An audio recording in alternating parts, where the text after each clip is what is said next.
أنت سؤال شلباد أو إسلا داودها النويدي وحيري قف صون واجب أصومن هدي وقعنت إسقاك كانوا شهوديسا كفار جود ملاذ الحمد لله مايا كفارة لقى مرة وصون كهرتا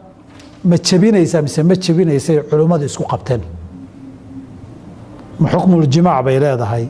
وصون كويتشبين جمهور أهل العلم وحيوب بديهين إن صون كتشبيو الشهوة دي أيته حديث القدس هنا واكيها يدعو طعامه وشرابه وشهوته من أجلي cuntadiisa iyo cabitaankiisa iyo shahwadiisa baan dartay buu watay cuntadii hadii la yiri wixii macna tacaam iyo sharaaba